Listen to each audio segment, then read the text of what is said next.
Hello, and welcome back to the Thursday Night Kissaten podcast. Thursday Night Kissaten is a podcast that we talk about Japanese TV shows, movies, books, and other pop cultures. We update weekly every Thursday night around 5 p.m. This podcast is written and hosted by me, Cordelia.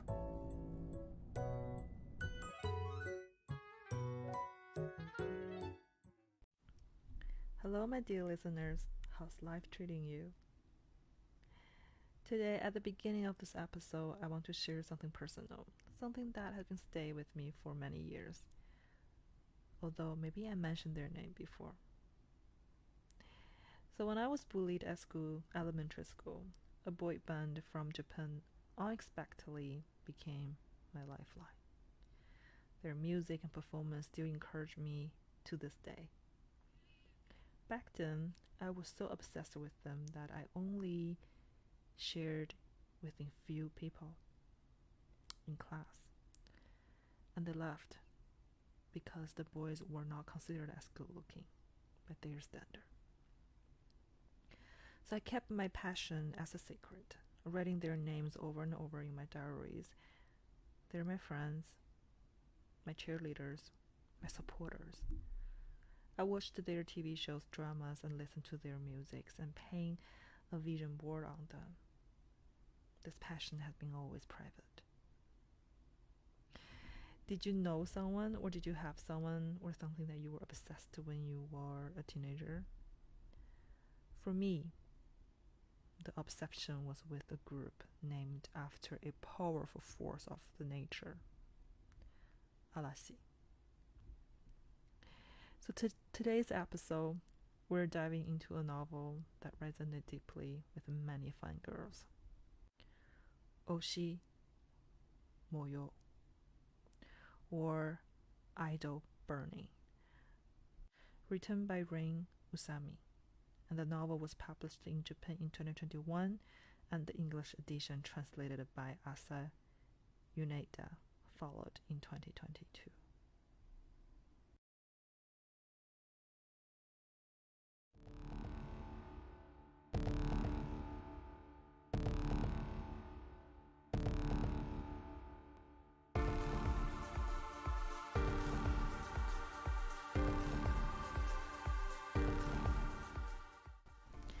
Let's talk a little bit about the story of this novel, Idol Burning.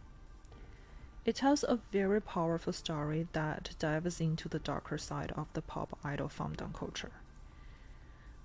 The story follows Akali, a high school girl whose life is centered around her obsessions with a Japanese J-pop idol named Masaki.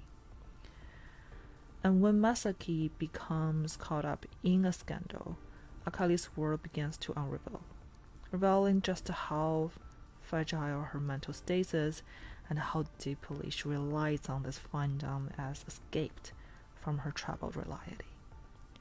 Her parents, her family, herself, her school, her studying, and all the others.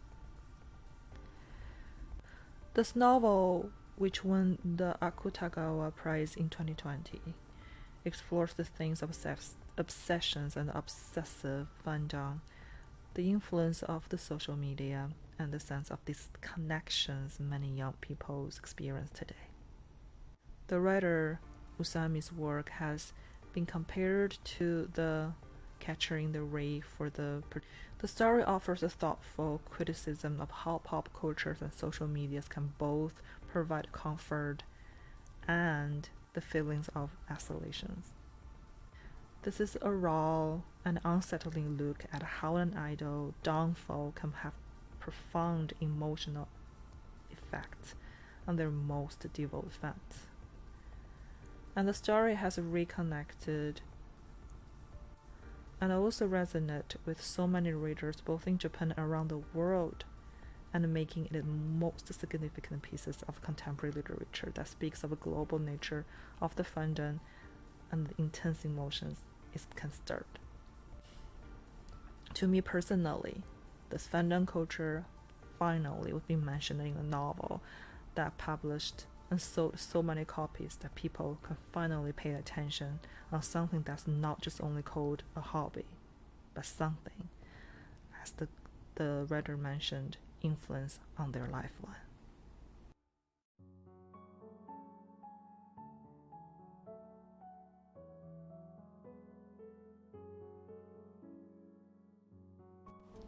So, before we dive into more of that, let's talk about the Japanese idol culture.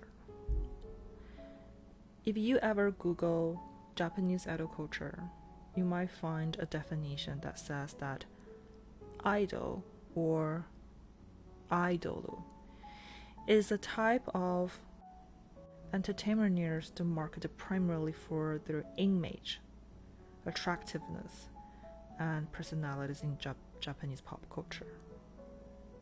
But to be honest, this barely just scratched the surface of the idol culture. Japanese idols are more than just a single, like they are multimedia personalities trained for, from a young age in singing, dancing, acting, and even modeling. Most idols start their training as early as 12 or 13 and only make their debut years later, and often after 5 or 10 years of intense preparation. Things like they go to school in the morning and go to the class at night until late, and all they do on the weekends is training, dancing, singing, and all the things that they need to do. I use Japanese idol training culture as examples here in this episode, but also because I'm not very familiar with the Korean side. Whoever knows the more, please share. But this is the research that I have done on the Japanese side. And those, after the preparation, when they debut, they usually perform in the groups, and sometimes with as many as like 40 members, from 3 to 40 members. Another key terms in the idol culture is called oshi. That will also be find a vocabulary that in the English edition of this novel. An oshi is the one that you support. It means push. You support. You use your hand to support this person, like the numbers that you devoted to. In Japan, the idol culture is massive. The idol culture is not only that is in the public, the one that in the public image, public culture, but also underground. There's a lot of underground idols that they're not as shimmery as the people who are like upground, who can like have their company, their label company and everything, but also underground, the people can have to go to certain clubs or certain location to watch their shows and the performance. So idol culture is massive, is really I have to say machine making.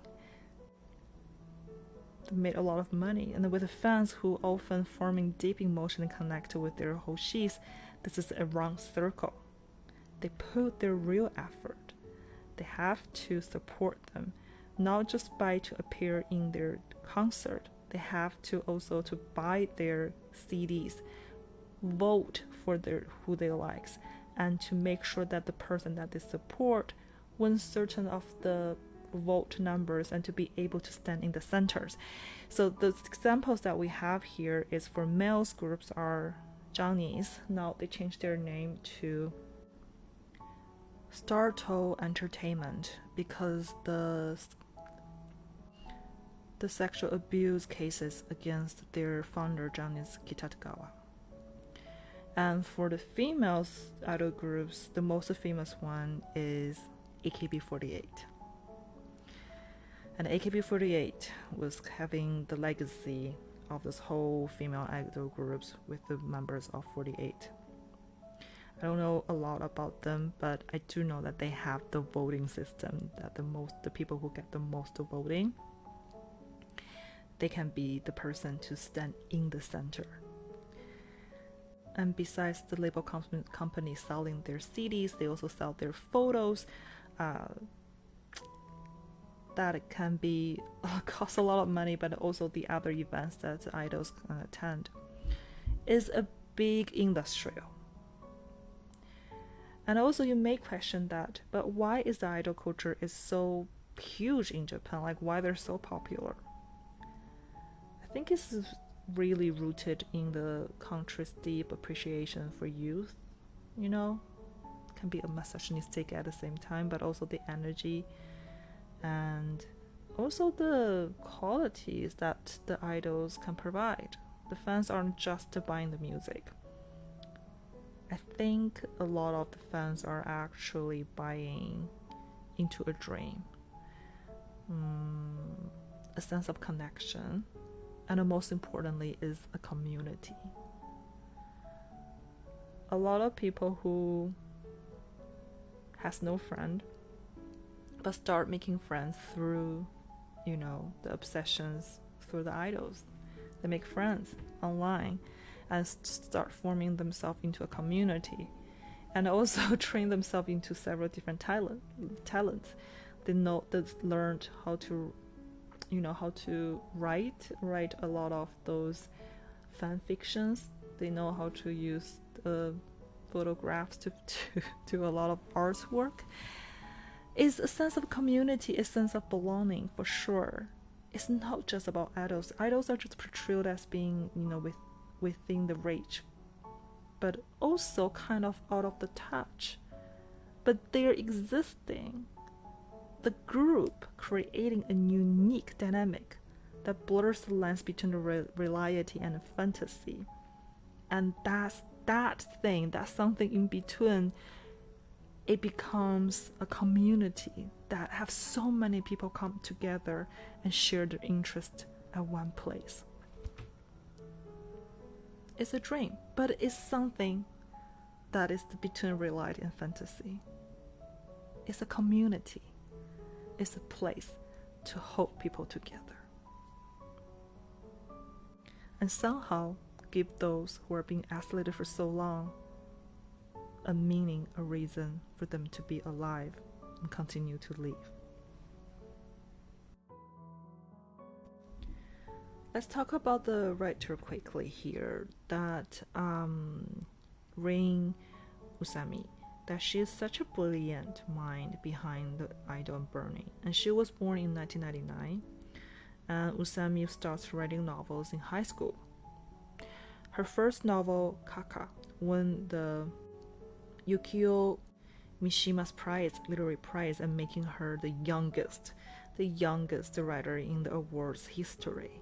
She's very talented. And Usami was just 21 when she won the Akutagawa Prize for the idol burning in 2020.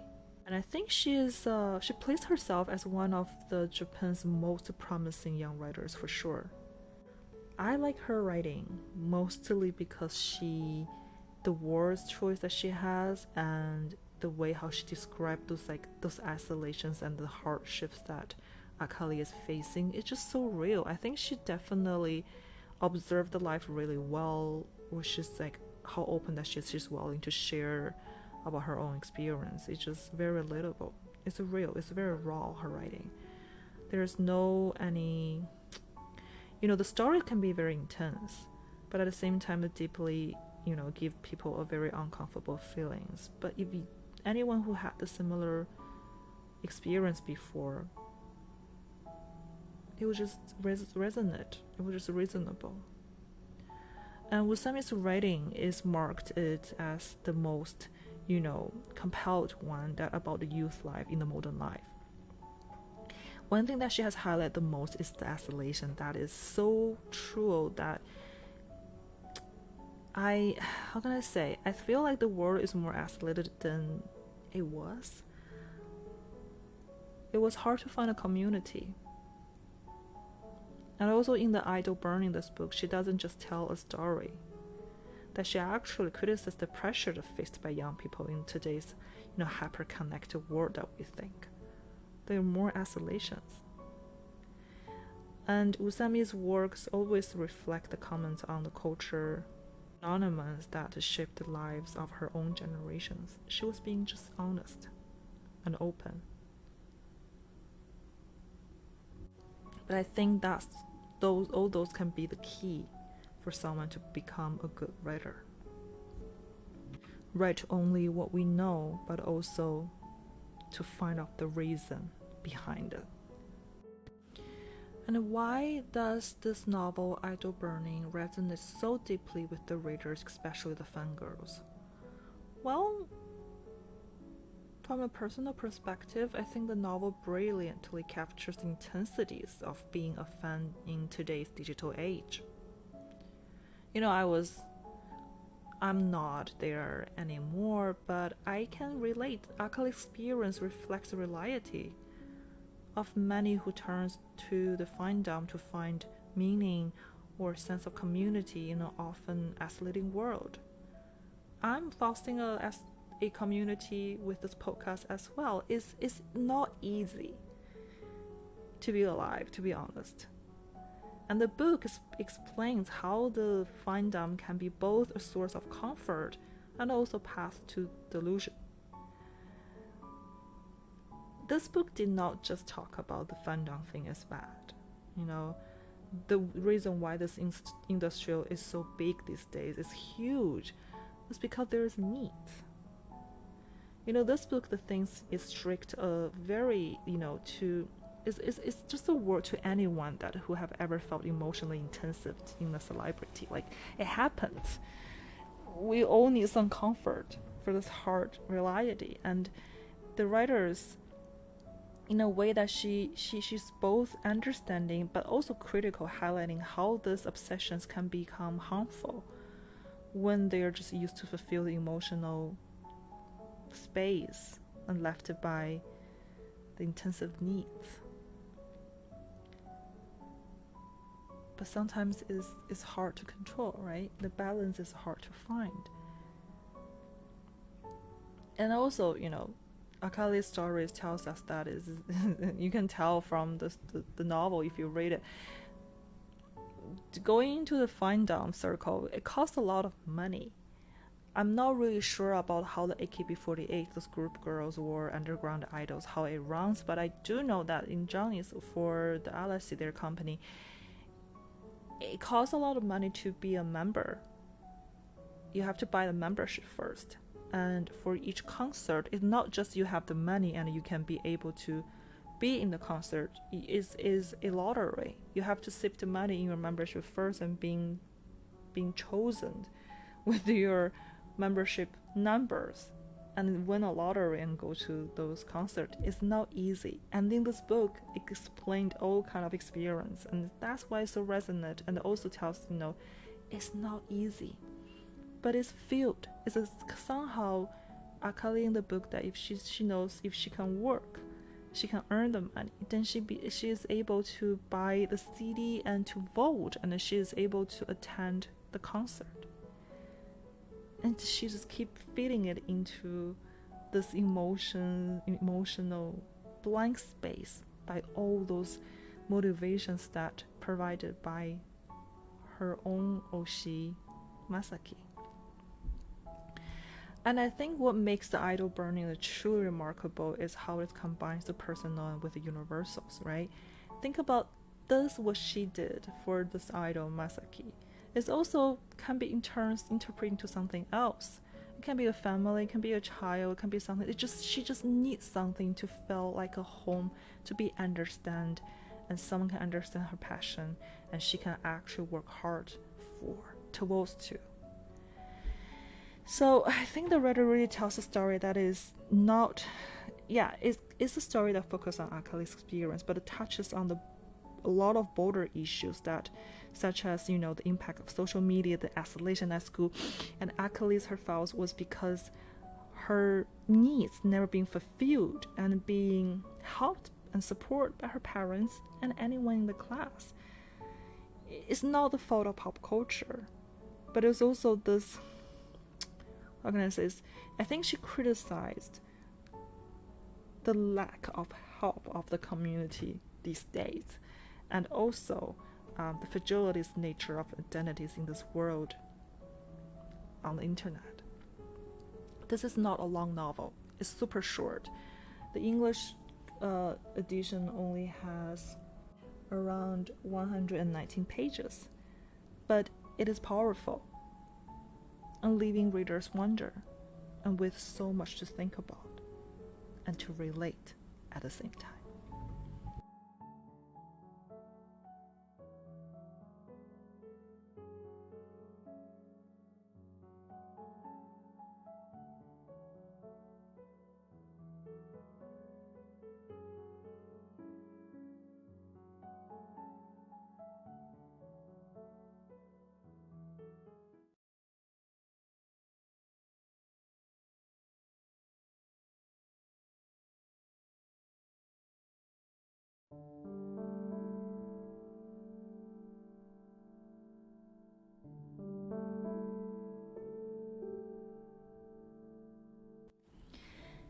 In the English edition of the book, there is insightful interview with the writer, and she knows that for those who are very interested in the idol worshipping can be easily dismissed just as a hobby or unhealthy obsessions. But what they often missed is the why, the reason behind these obsessions. For some person, pushing the idols can become a reason to live and even a form of salvation. Like for Akali, blogging about her idol is a way to connect with others who shared her passion and a way to comfort herself with the belief that hard work will eventually pay off. Akali struggles dealing with the learning disorder without a good support, finding it is hard to focus, lacking friends lead her to seek comfort and guidance in her idol. It's not just her, the reason is huge. This brings us to the important point that pursuing an idol or oshi isn't just entirely as bad. It's the same as the author trying to express there. Having something or someone that you are passionate about is a good thing. But as the writer points out, that losing the backbone of one's life isn't worth it. There needs to be balance, and it's okay to ask for help. But yet, in some cultures, as we all know, that asking for help is still seen as a sign of weakness. And I think this is really to be changed. Thank you again for listening to this episode and joining me on this deep dives into idol burning. And I will talk to you soon in our next episode.